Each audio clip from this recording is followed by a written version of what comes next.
Hello student, আমি তোমাদের সকলকে স্বাগত জানাই আমার এসকে পাঠশালায়। এবং আমি তোমাদের সাকিনা ম্যাম নিয়ে এসেছি আরেকটি নতুন বিষয়। কি দেখো, সমাজ সংস্কারক রাজা রামমোহন রায়ের অবদান। রাজা রামমোহন রায় যে সমাজের জন্য কি কি তিনি করেছিলেন তাই নিয়ে আজকে আমরা আলোচনা করব। আমরা এটা আমাদের যে কোনো ক্লাসেই মোটামুটি নোটসটা আমরা ব্যবহার করতে পারি। দেখো, এটা একটা নোটস আকারেই আছে, যে তোমরা এটা নোটস হিসেবেও ব্যবহার করতে পারবে। একবার তোমাদের সুবিধার্থে আমি পড়ে শুনিয়ে দেব, কারণ অনেক সময় দেখবে অনেকে অনেক হাতের লেখা যেটা থাকে বুঝতে পারে না, তো পড়ে দিলে অন্তত বুঝতে পারবে। চলো শুরু করি। কি আছে দেখো, ভূমিকা। রাজা রামমোহন রায়, এখানে রাজাটা অ্যাড নেই, অ্যাড করে দিতে পারো। রাজা রামমোহন রায় তার বিস্ময়কর প্রতিভা নিয়ে ভারতবর্ষে নবজাগরণের অগ্রদূত রূপে পদার্পণ করেন। 1772 খ্রিস্টাব্দে মতাভেদে দেখবে অনেক জায়গায় লেখা থাকে যে এই জন্ম সালটা নিয়ে একটু সমালোচনা করেছে অনেকে, যে এই সালটা নাকি এই সালটা। 1774 খ্রিস্টাব্দে হুগলি জেলার আরামবাগ মহকুমার রাধানগর গ্রামে এক সম্ভ্রান্ত রক্ষণশীল ধনী ব্রাহ্মণ পরিবারে রাজা রামমোহন রায় জন্মগ্রহণ করেন। তার পিতা রামকান্ত রায় ও মা তারিণী দেবী। তারপরে দেখো যে পয়েন্টটা আছে, সতীদাহ প্রথা রোধে ভূমিকা। তাহলে তার অন্যতম কৃতিত্ব কি, যে সতীদাহ প্রথা ছিল, যে হিন্দু সমাজে যে একটা কুপ্রথা সকলে মানত, তার তিনি কি করেছিলেন, রোধ করেছিলেন।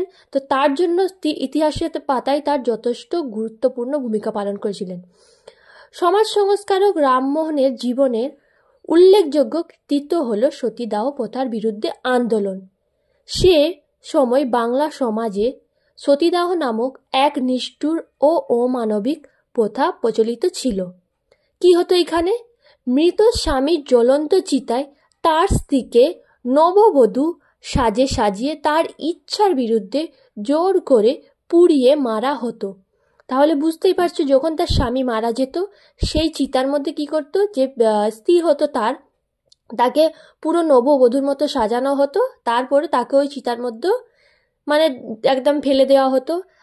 সে নিশ্চয়ই চিৎকার করবে, একটা জীবন্ত যে দেহ যেটা করে, যেই সাউন্ড আমরা যাতে না কানে শুনতে পাই, তার জন্য সে সময় কি করা হতো, যে ঢোল কাঁসা সব নানা রকম যে বাজনা বাজানো হতো। এখানেও আছে দেখো, শ্মশানে ঢাক ঢোল কাসর ঘণ্টা বাজিয়ে একদল অমানুষ পৈশাচিক উল্লাসে মেতে উঠত। এই প্রথা বন্ধের লক্ষ্যে রামমোহন সে সময় বাংলার 300 জন বিশিষ্ট নাগরিকদের স্বাক্ষর সম্মানিত এক আবেদনপত্রে বড়লাট লর্ড উইলিয়াম বেন্টিকের কাছে পাঠিয়েছিলেন। কেন পাঠিয়েছিলেন, এই যে একটা কুপ্রথা চলতো এটাকে বন্ধ করার জন্য তিনি কার কাছে পাঠিয়েছিলেন, লর্ড উইলিয়াম বেন্টিকের কাছে। কত সালেও সেটা আছে আমার দেখে নেবে। অবশেষে লর্ড উইলিয়াম বেন্টিক 1829 খ্রিস্টাব্দে এক আইন পাস করে সতীদাহ প্রথা চিরতরে নিষিদ্ধ করে দেন। তাহলে কত সালে এটা তাহলে পুরোপুরি রদ হয়ে যায়, 1829 খ্রিস্টাব্দে। এর আগেও অনেকে বন্ধ করার চেষ্টা করেছে কিন্তু পারেনি। তারপরে পয়েন্টটা দেখো, জাতিভেদ প্রথার বিরোধিতা। এটা তো তিনি সমাজ সংস্কারের ক্ষেত্রে কি কি করেছে তাই আমরা সেগুলোই দেখছি। তো জাতিভেদ প্রথার বিরোধিতা কেমন করে করেছিলেন তিনি, রামমোহন রায় জাতিভেদ প্রথার প্রবল বিরোধী ছিলেন। তিনি এই প্রথার বিরোধিতা লক্ষ্যে কি হচ্ছে, ব্রজশ্রুতি গ্রন্থের বাংলা অনুবাদ প্রকাশ করেন। তিনি অসবর্ণ বিবাহের সমর্থনেও কলম ধরেছিলেন।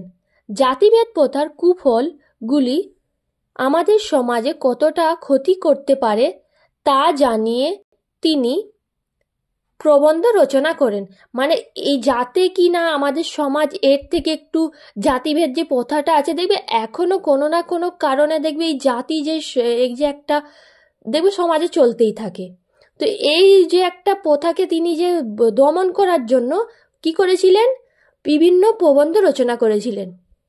তারপরে দেখো, নারীর উন্নতি বিধানের চেষ্টা। কিভাবে তিনি নারীর উন্নতি করবে সমাজে তা নিয়েও তিনি অনেক কিছু করেছিলেন, তার আমাদের এখানে লেখাই আছে।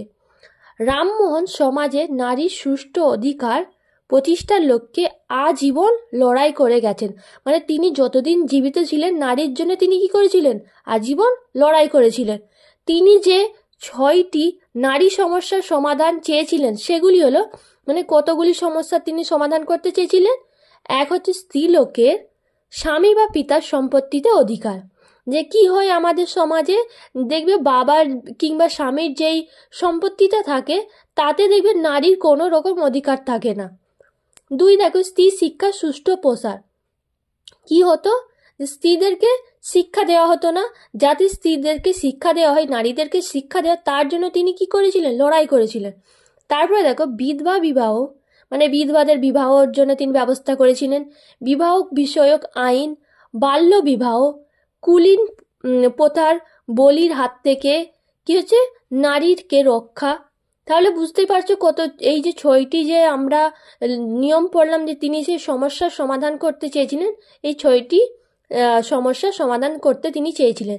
তিনি মনে করতেন নারীকে এই সকল অধিকারগুলি ফিরিয়ে দিলে সমাজের উন্নতি সাধন হবে। যদি এইগুলো যদি নারীকে দেওয়া হয়, এই অধিকারগুলো যদি নারীকে দেওয়া হয়, তাহলে কি একটা নারী সমাজে একদম বলেন সসম্মানের সাথে জীবিত থাকতে পারবে।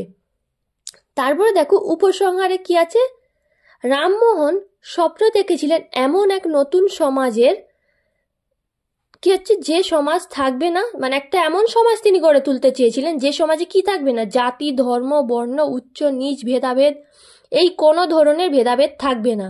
ডক্টর বিপানচন্দ্রের মতে, একজন বিপানচন্দ্র কি মত দিয়েছিলেন তার পক্ষে, 19বিংশ শতকের প্রথম লগ্নে ভারতীয় আকাশে রাজা রামমোহন রায় উজ্জ্বলতম নক্ষত্র রূপে ভাস করছিলেন। তাহলে দেখো আমার যে এই নোটসটা আমরা ক্লাস 10-এর ক্ষেত্রে একদম খুবই অতি সহজের সাথে এটা আমরা ব্যবহার করতে পারবো। যদি তোমাদের কোনো জায়গায় বুঝতে অসুবিধা হয় তাহলে নিশ্চয়ই একটা কমেন্ট করতে পারো। তোমাদের সঙ্গে আবারও দেখা হবে আরেকটি নতুন ভিডিওর সাথে। আজকে এই পর্যন্তই। Thank you so much.